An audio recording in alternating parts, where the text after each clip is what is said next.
Nós estamos no ano de número 61 da PIB Itaim, e o tema desse ano é este aqui: comunidade, 61 com Ele. Então a gente está trabalhando a ideia da comunidade e também a ideia da unidade. Então, novembro, a gente trabalhou essa unidade na comunidade. Dezembro, a gente recebeu, Jesus, celebramos o Natal. Então, Jesus é aquele que foi bem-vindo ao nosso mundo. E agora, janeiro, é um novo tempo, um novo ano, um novo ciclo que começa. E assim a gente vai, com essa ideia da unidade, de sermos um, de que Deus é um, e nós precisamos nos unir. A gente vai caminhar até outubro. Cada mês é um tema, e a gente ainda vai aprender muito. E foi uma bênção. Pastor André, na quarta-feira. Pastor Bruno, na quinta. Pastor Marcelo, na sexta. Ontem, o pastor Rafael. E nós aprendemos muito sobre o que nós precisamos fazer, que Deus já fez a parte dele. Deus está disposto a nos unir, a nos dar muitas e muitas coisas a partir dessa união, mas cada um de nós precisa fazer a sua parte. Então, para encerrar essas reflexões do Inverão, e a partir da próxima quarta, a gente continua a série de mensagens do mês de janeiro, que é um novo tempo. Quarta-feira veremos uma nova oração, e assim a gente vai até o final do mês com alguma coisa nova em cada culto. Então, para encerrar, eu queria ler com vocês Romanos capítulo 6, a partir do primeiro versículo. Romanos 6. Se você não tem a Bíblia, ou se preferir, vai ser projetado ali. O pessoal que está em casa também está sendo projetado aqui embaixo. Vocês que estão nos assistindo pela internet, se quiserem colocar aí um pedido de oração, antes de encerrarmos, a gente vai orar pelo seu pedido. Então diz assim, aos visitantes, que ainda não nos conhecemos: eu sou o pastor Manu Mesa Barba, pastor presidente aqui na PIB Itaim, há 1 ano e 5 meses e alguns dias. É um privilégio receber vocês e conhecer. Vi que tem aí bastante visitantes. Vocês são sempre muito bem-vindos. No final, quero te dar um abraço antes de você ir embora. Diz assim, que diremos então? Continuaremos no pecado para que a graça aumente ainda mais? De modo nenhum.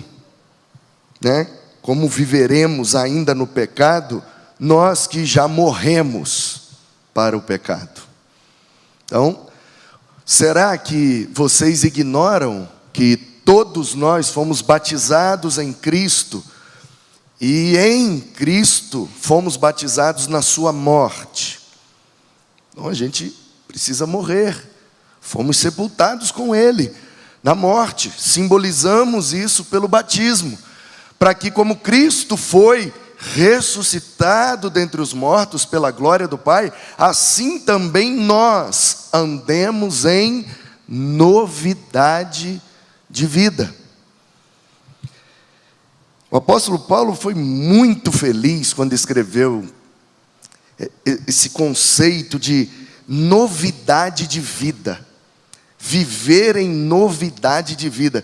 Se a nossa vida não tem nenhuma novidade, a gente não está vivendo bem, não está vivendo direito, não está vivendo certo.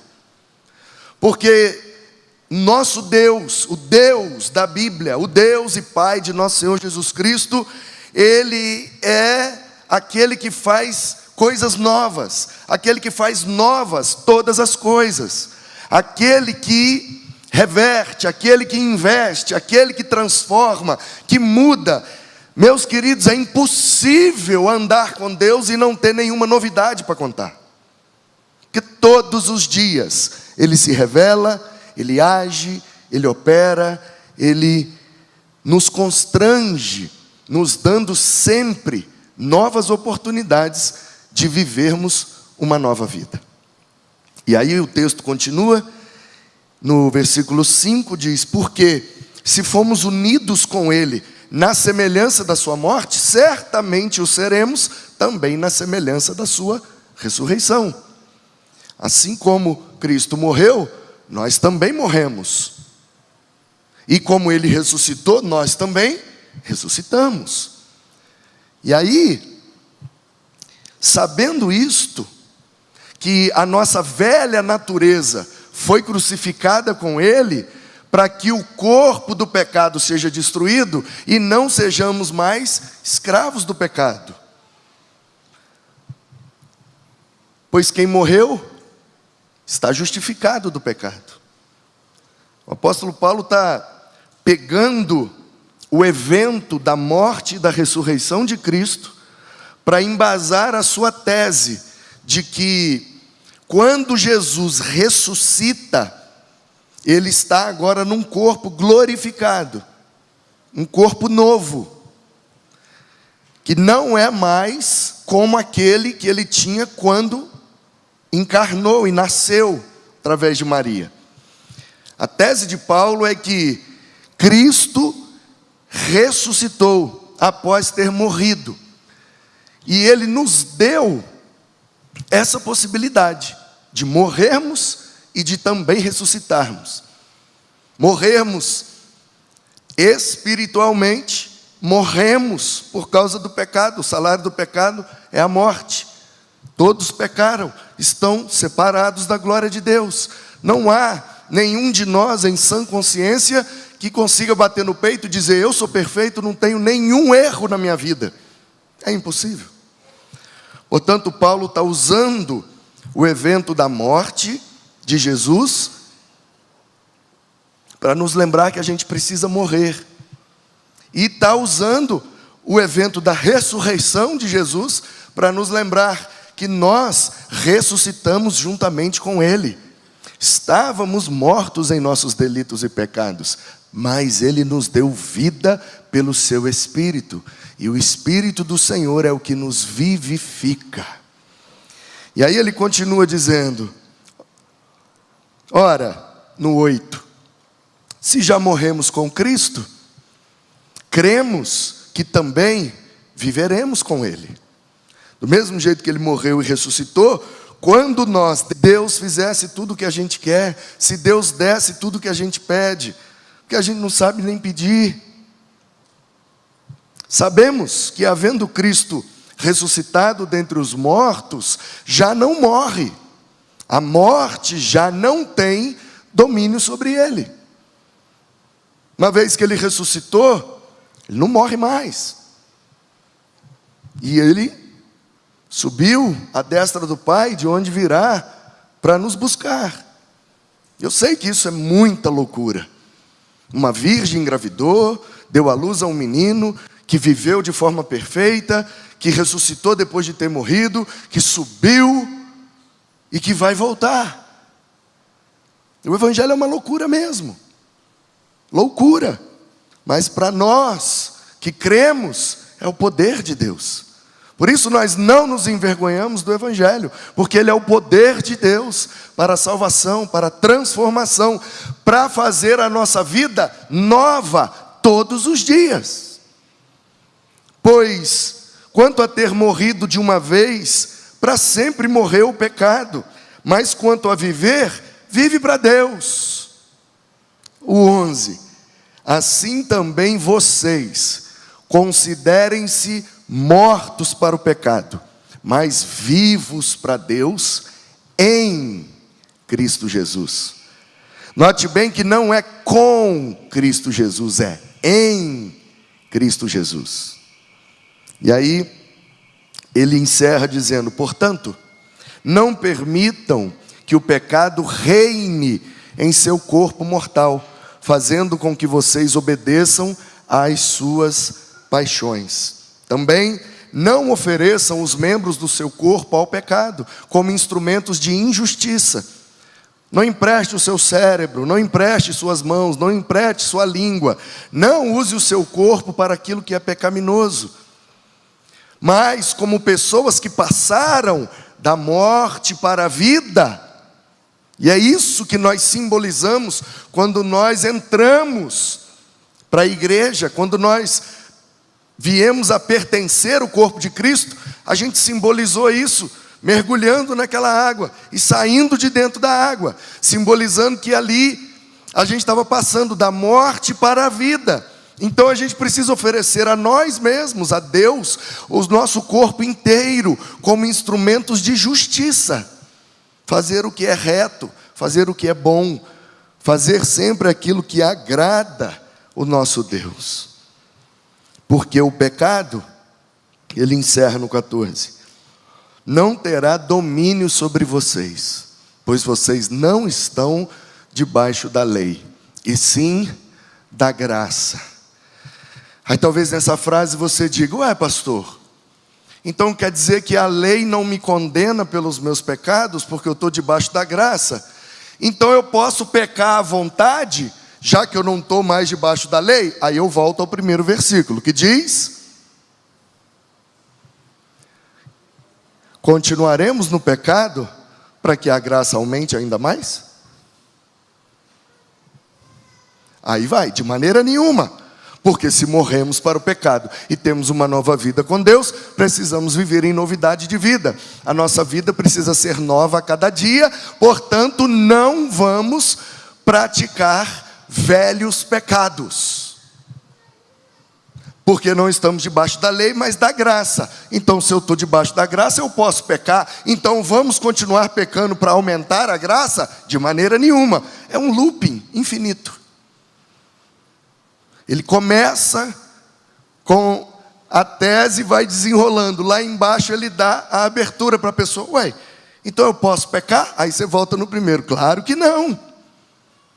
Então, esse loop infinito que Paulo faz com essas palavras no capítulo 6, é muito emblemático para mim. Porque realmente é preciso maturidade para saber lidar com a graça de Deus. Porque Ele nos dá aquilo que a gente não merece. E a gente não está acostumado com isso. A gente não está acostumado a receber aquilo que a gente não merece. E principalmente a gente não está acostumado a ver outras pessoas recebendo aquilo que não merecem. Seja de bom ou de ruim. Uma vez um menino prodígio, está cheio d'água, então eu vou beber. Um menino prodígio numa classe de batismo, estava dando aula sobre a graça de Deus, e eu falei que a graça de Deus alcança todo ser humano. Todo ser humano recebe de Deus aquilo que não merece. E a gente estava num momento recente, após a pandemia, e me lembro de ter usado a falta de oxigênio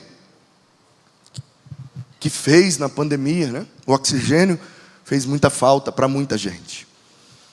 E me lembro que chegou até mim a informação do preço que custava o cilindro de oxigênio, que durava 2, 3 dias.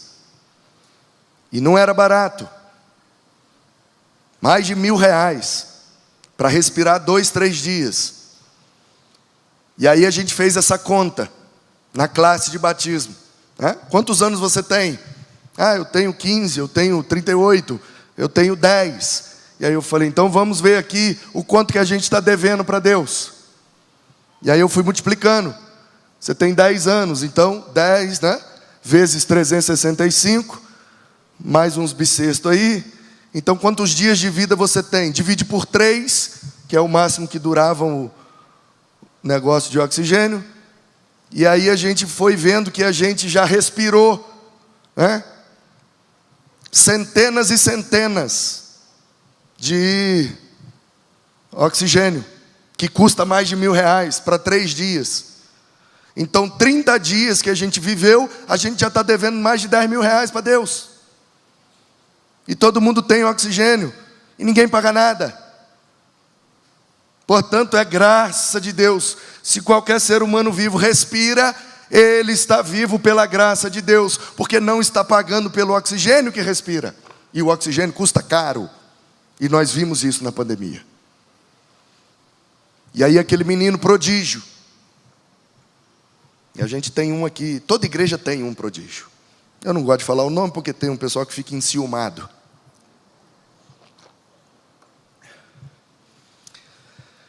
Aí ele virou para mim e falou assim: pastor, a graça de Deus alcança todo ser humano? Eu falei: todo. Todo ser humano recebe o que não merece. Aí ele: mas não é todo ser humano que recebe a salvação. Eu falei: não, a salvação também é pela graça.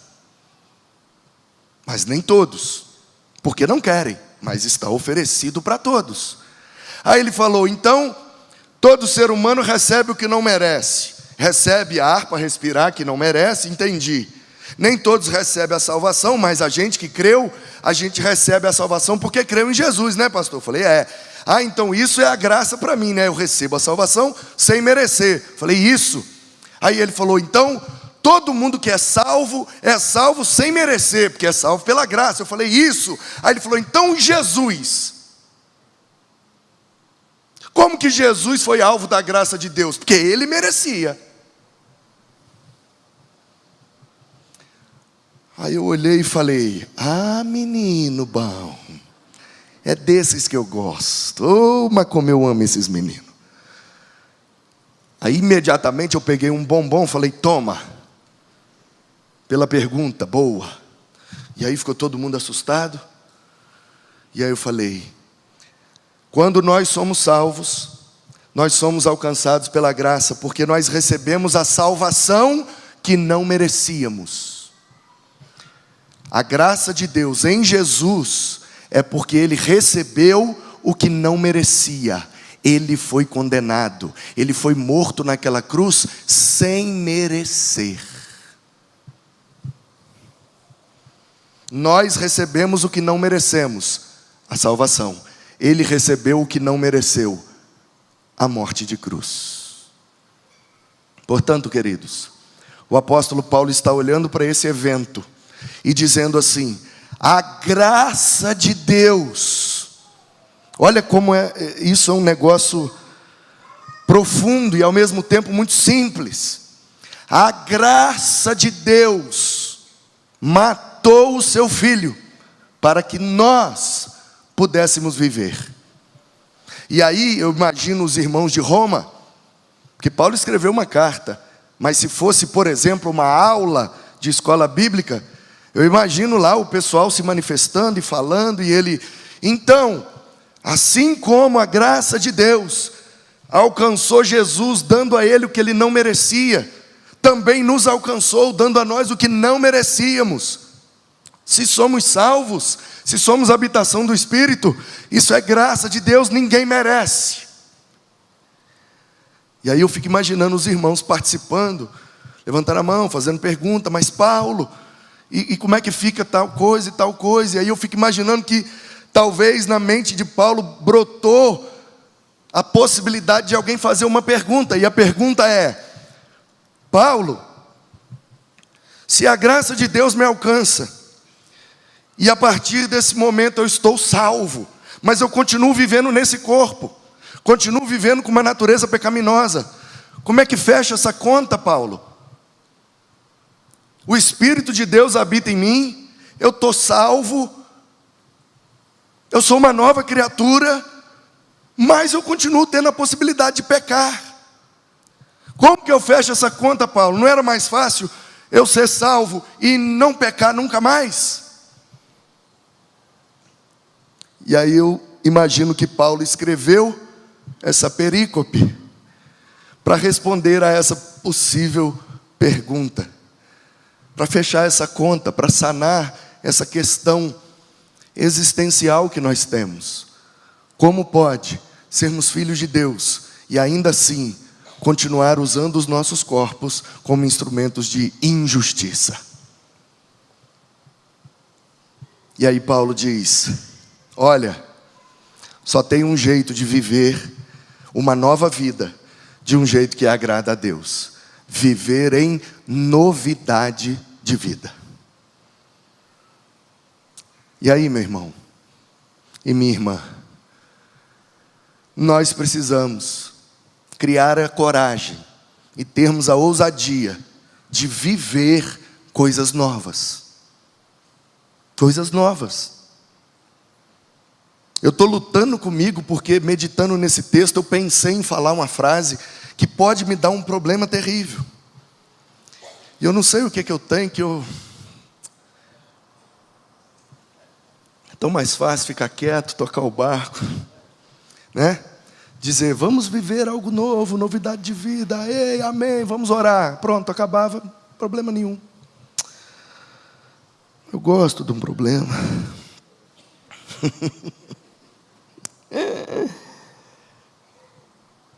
Meus queridos, com muito temor e tremor, é óbvio que o meu desejo é que a gente saia daqui e comece a viver coisas novas, porém coisas boas, agradáveis, honrosas, como Paulo escreveu aos irmãos lá de Colossos, no capítulo 3, né? Olhem para o alto, onde Cristo está sentado, pensem nas coisas do alto, tudo que é bom, tudo que é honroso, tudo que faz bem para o nosso corpo, para o nosso espírito, para a nossa alma, nisto pensai.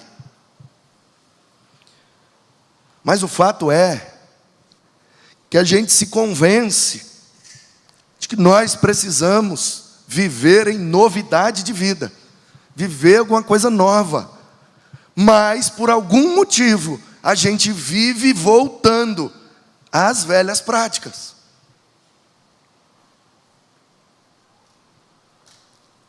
E isso é muito angustiante.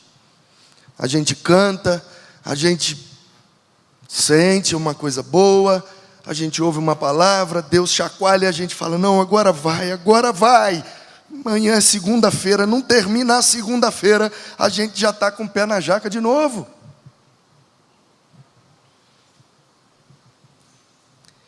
E aí eu fiquei pensando, aí eu pensei num negócio e falei, mas Jesus, eu não posso falar isso não, na igreja não. Vai me dar problema. Ele, mas você pensou, né?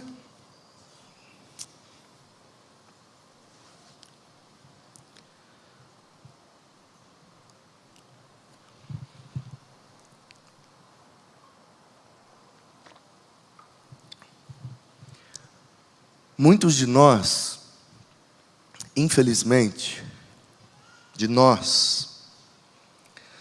temos alguns pecados de estimação. E a gente fica cuidando bem deles, sabe? Alimentando-os. Pecado de estimação. A gente sabe que está errado, mas não consegue parar de fazer. Por que será? E Paulo está escrevendo aos romanos, o povo que vivia na capital do império. Pensa num povo promíscuo, depravado, imoral, corruptos, de todas as maneiras que você possa imaginar. Os romanos eram corrompidos, no corpo, na alma, no espírito, na sociedade, nas relações, corrupção total. Roma era uma depravação, gente. Vocês acham que o dia que a gente vive são dias de promiscuidade e imoralidade? Não queira conhecer Roma no primeiro século. E Paulo está escrevendo para esse povo. E ele começa a carta dizendo, a ira de Deus está derramada sobre vocês. pelo jeito que vocês estão vivendo. Parece bicho. Vocês não parecem nem que é gente, vocês parecem bicho.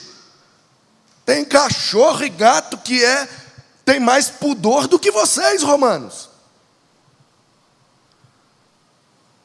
E aí ele vai discorrendo sobre isso, como que consegue ser crente em Roma, com aquela cultura de que o importante é o prazer.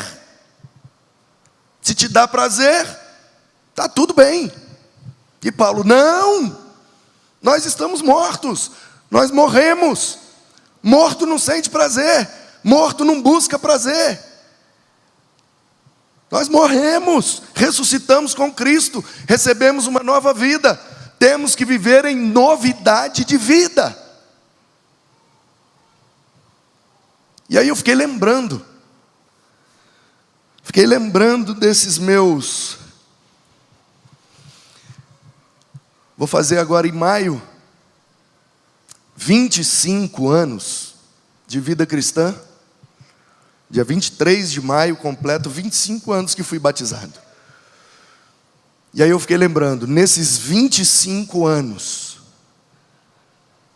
quantas vezes eu não deixei de viver em novidade de vida, porque eu não consegui vencer minhas velhas práticas pecaminosas. Eu consegui aqui, consegui ali, consegui, mas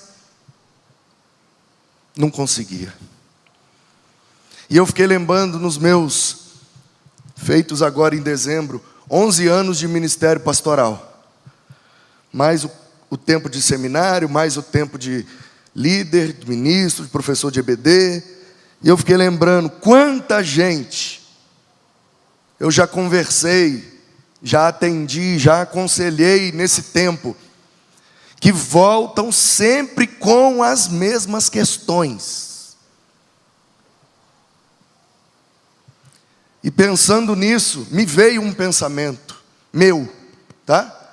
E quem me ensinou isso foi o apóstolo da carta. Tem um momento que Paulo está escrevendo que ele diz assim, ó, digo eu, não o Senhor. E ele está dizendo, é minha opinião, é minha visão, meu sentimento. Se isso aqui é de Deus, não sei. Leia e discirna, tenha discernimento para saber se é de Deus ou não, mas isso é meu, é eu que estou falando. Então eu vou imitar o Paulo e vou dizer, digo eu, não o Senhor. É lógico que eu quero que você saia daqui e daqui a 20 anos você me encontre e diga assim, pastor Manu, naquele domingo, encerrando aquele inverão de 2024, você falou sobre viver em novidade de vida, e eu quero te dar um testemunho. Tem 20 anos que eu não pratico mais aquele negócio, porque naquela noite eu tomei uma decisão. Não vou mais fazer esse negócio. Minha vida vai ser nova nessa área daqui para frente. Viver em novidade de vida. Não vou nunca mais fazer isso. Tem 20 anos, pastor. Muito obrigado, Deus te usou. É lógico que eu quero isso. Para todos vocês.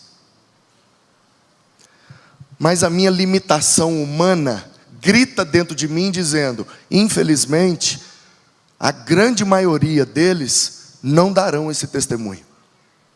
Porque a grande maioria de nós não vai conseguir chegar até sexta-feira sem voltar o pé na jaca. E aí pensando nisso eu falei, você sabe que eu até gostaria, digo eu, não o Senhor, que as pessoas que já me procuraram por causa de um problema, começassem a me procurar por causa de um problema novo. Nossa, o pastor Manu falou para a gente sair e pecar de forma diferente. Não é isso que eu estou falando, não. Você peca porque você quer, eu não preciso mandar. O que eu estou dizendo é, o ideal é, ninguém faz mais o negócio errado, que já sabe que é errado. Mas sabendo que a grande maioria de nós, e eu sou o primeiro da fila, não vai conseguir chegar até sexta sem fazer.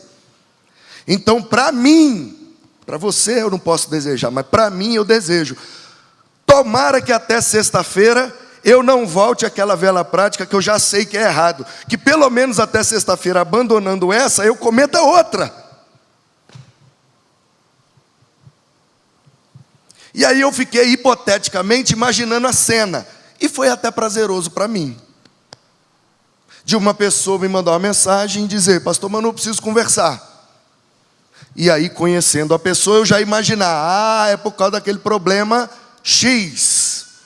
Que essa pessoa já me procurou com problema X, e eu já encontrei ela várias outras vezes, e às vezes eu pergunto, e ela fala: pastor, aquele negócio do X, toda vez ainda, mas ora por mim, vamos lá, vamos para frente, Deus é bom, mas o negócio do X sempre pega, né, pastor? Pois é, mas estamos juntos, orando por você. E o negócio do X, o negócio do X é complicado, pastor.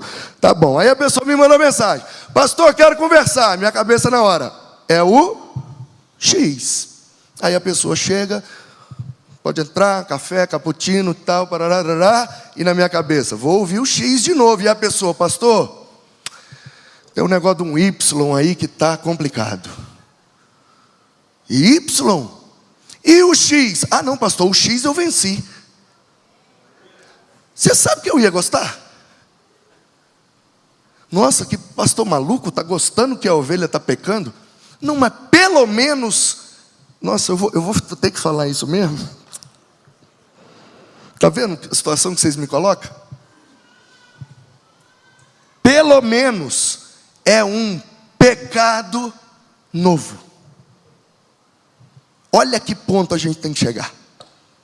Para você viver alguma coisa nova, não é possível que você vai ter que pecar um pecado diferente.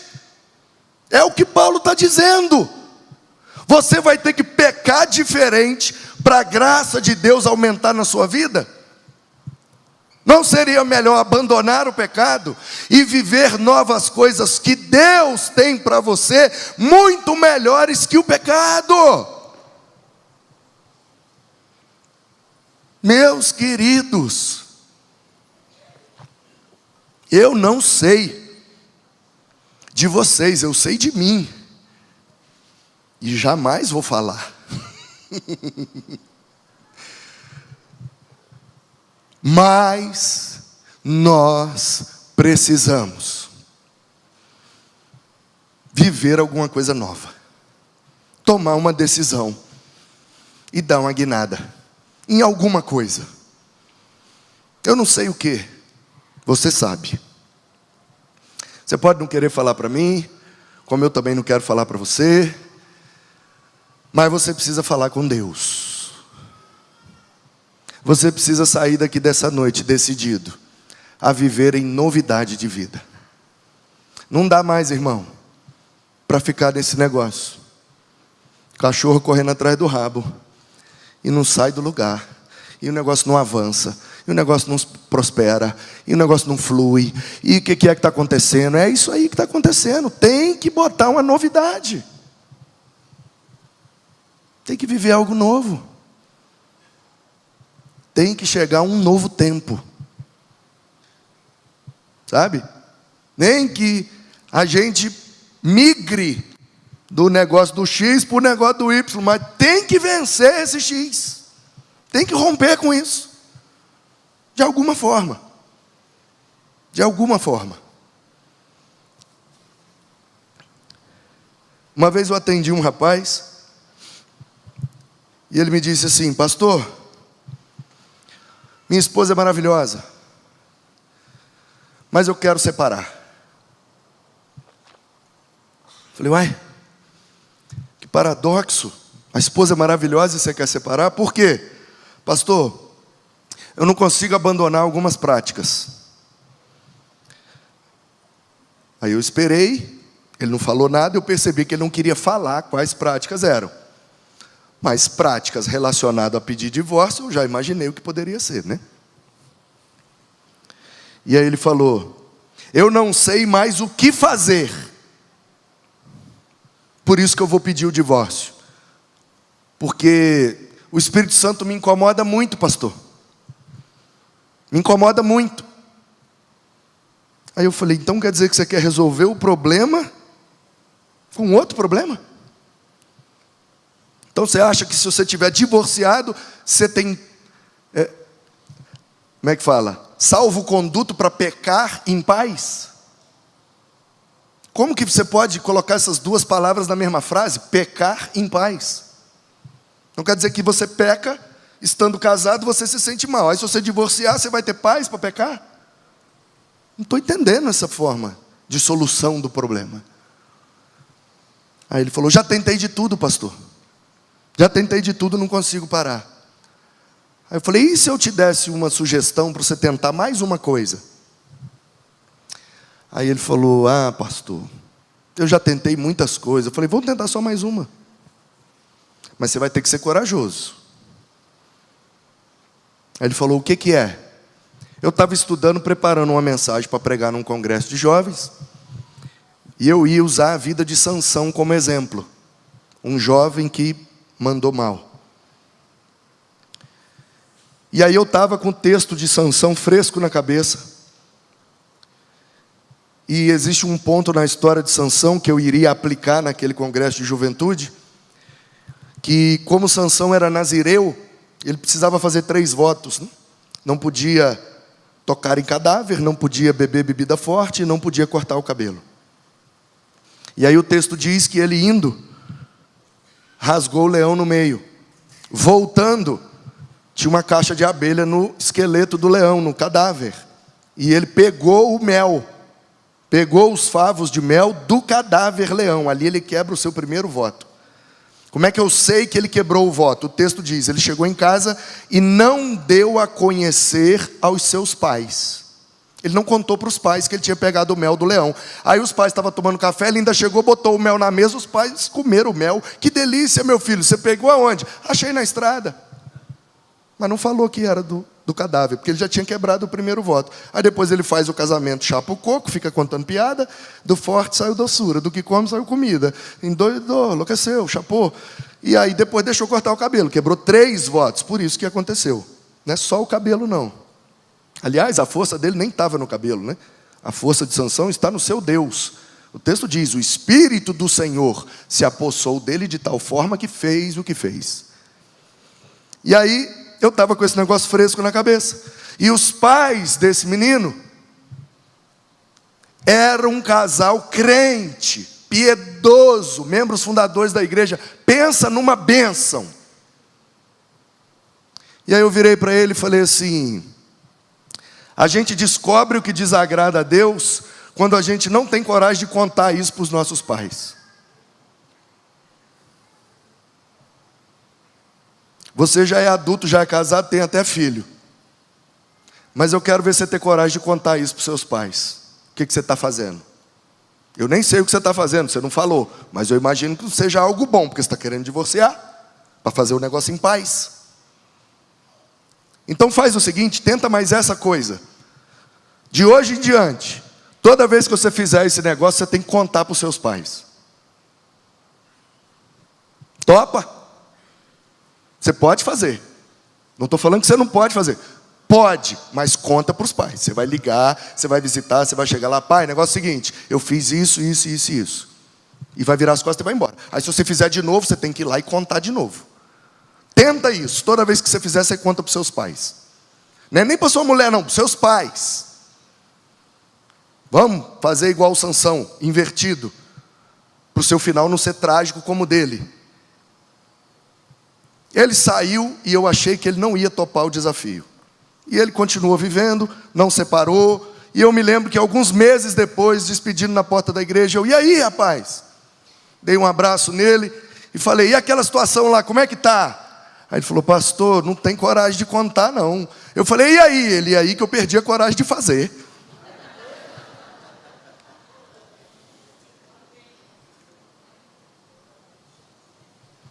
Eu não sei qual estratégia você vai usar.